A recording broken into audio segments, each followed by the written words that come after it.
Hello friends, welcome my YouTube channel. तो दोस्तों, आज की इस वीडियो में हम जानेंगे कि जो भारत का नया संसद भवन बन रहा है तो उसके बारे में हम सभी महत्वपूर्ण प्रश्न देखेंगे। तो वीडियो आपके लिए महत्वपूर्ण होने वाला है, तो इसलिए वीडियो पूरा एंड तक देखते रहिए। तो चलिए आज का वीडियो शुरू करते हैं। तो यहाँ पर पहला क्वेश्चन है, नए संसद भवन की आधारशिला कब रखी गई है। तो देखिए, सबसे पहले मैं आपको बता दूँ कि भारत में जो नया संसद भवन बनाया जा रहा है, इसकी ज़रूरत क्यों पड़ी, क्यों इसका निर्माण किया जा रहा है। तो देखिए, भारत में जो इस समय का पुराना संसद भवन है तो उसे फरवरी 2021 में 100 साल पूरे हो रहे हैं। तो काफ़ी पुराना हो चुका है और इसमें अत्याधुनिक सुविधाओं की भी व्यवस्था नहीं है और संसद के बढ़ते कामकाज के कारण यहाँ पर इमारतों के निर्माण की भी ज़रूरत महसूस की गई है। तो इसलिए भारत में नए संसद भवन का निर्माण किया जा रहा है। तो बात करते हैं अब इस क्वेश्चन की कि नए संसद भवन की आधारशिला कब रखी गई। तो इसका आंसर ऑप्शन ए हो जाएगा 10 दिसंबर को। 10 दिसंबर 2020 को भारत में नए संसद भवन की आधारशिला रखी गई है और इसका जो निर्माण है पुराने संसद भवन के पास ही किया जाएगा, याद रखना है। चलिए नेक्स्ट क्वेश्चन है, दिल्ली में नए संसद भवन की आधारशिला किसने रखी है। तो देखिए, बात करें कि इस नए संसद भवन की आधारशिला किसने रखी, किसने इसकी नींव रखी या किसने भूमि पूजन किया। तो इसका आंसर ऑप्शन बी हो जाएगा, पीएम नरेंद्र मोदी जी ने। प्रधानमंत्री नरेंद्र मोदी जी ने 10 दिसंबर 2020 को नए संसद भवन की आधारशिला रखी थी, याद रखना है। चलिए नेक्स्ट क्वेश्चन है, नए संसद भवन का उद्घाटन किस वर्ष किया जाएगा। तो इसका आंसर ऑप्शन बी हो जाएगा, सन 2022 में।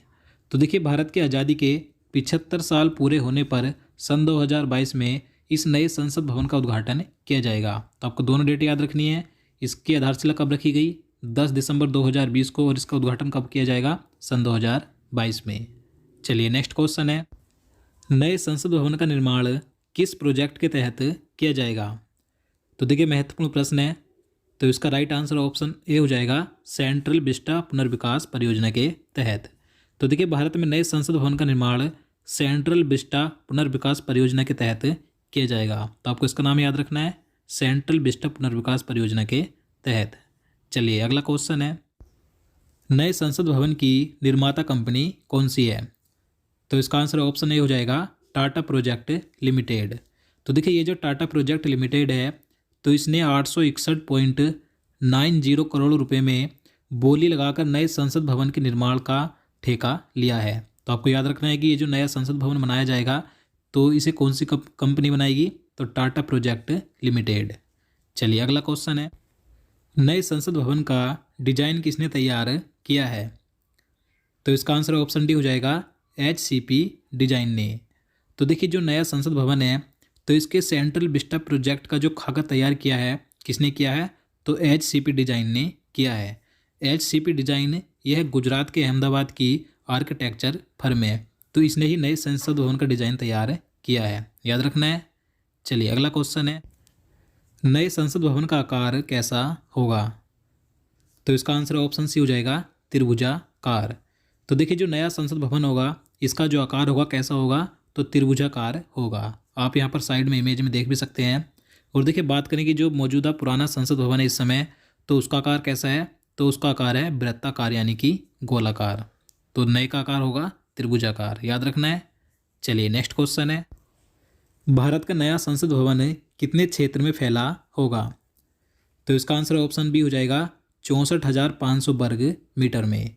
तो देखिए, जो भारत का नया संसद भवन होगा ये 64,500 वर्ग मीटर में फैला होगा, याद रखना है। चलिए अगला क्वेश्चन है, भारत का नया संसद भवन कितने मंजिला इमारत का होगा। तो इसका आंसर ऑप्शन सी हो जाएगा, 4 मंजिला इमारत का।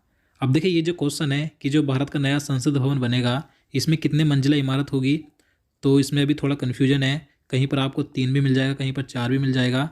तो जैसे ही क्लियर होगा, इसका कन्फ्यूजन दूर होगा तो मैं आपको बता दूंगा। तो आप हमारे चैनल के साथ जुड़े रहिए, आप इसे ध्यान रखिएगा।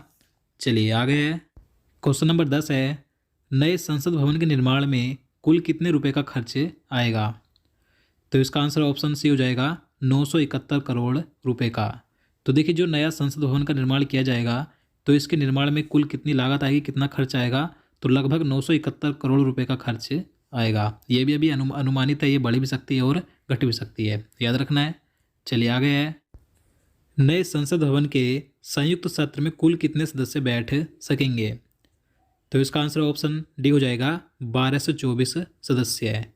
तो देखिए जो नया संसद भवन होगा तो इसमें जो संसद में संयुक्त सत्र होता है तो इसमें जो सीटों की संख्या होगी, यानी कि इसमें जो सदस्य बैठ सकेंगे सीटों पे, तो उनकी संख्या कितनी होगी संयुक्त सत्र में, तो वो होगी 1224। याद रखना है।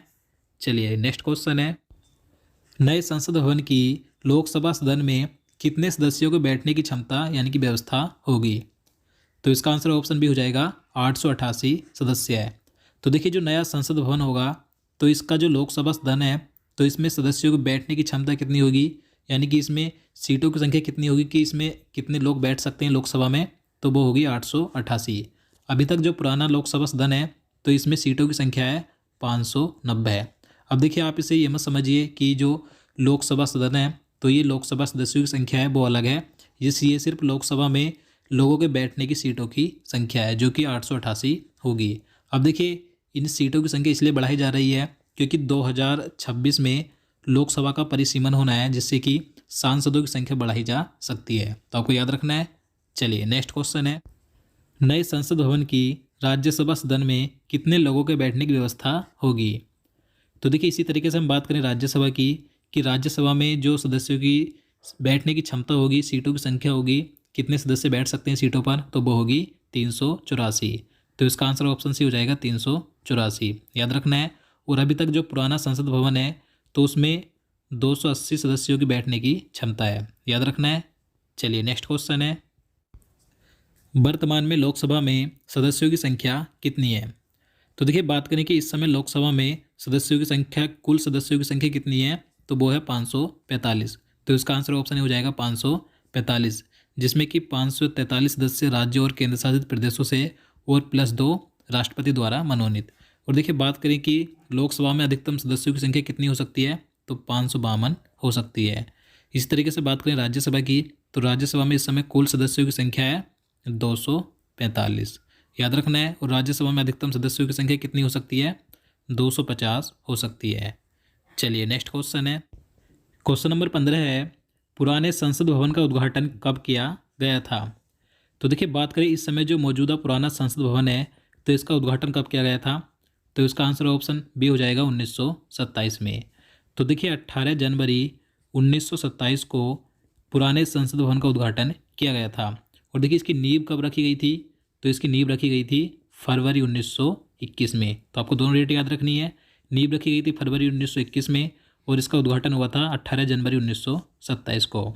चलिए नेक्स्ट क्वेश्चन है, पुराने संसद भवन का उद्घाटन किसने किया था। तो देखिए बात करें कि इस पुराने संसद भवन का उद्घाटन किसने किया था, तो इसका आंसर ऑप्शन ए हो जाएगा, लॉर्ड इरविन ने। मैंने आपको बता दिया, डेट बता दी है, 18 जनवरी 1927 को इसका उद्घाटन किया गया था। किसके द्वारा, लॉर्ड इरविन के द्वारा। चलिए अगला क्वेश्चन है, पुराने संसद भवन के निर्माण में कुल कितने रुपए का खर्च आया था। तो इसका आंसर ऑप्शन सी हो जाएगा, 83 लाख रुपए का। तो देखिए जो मौजूदा पुराना संसद भवन है तो इसके निर्माण में कुल लागत कितनी आई थी, मात्र 83 लाख रुपए की लागत आई थी।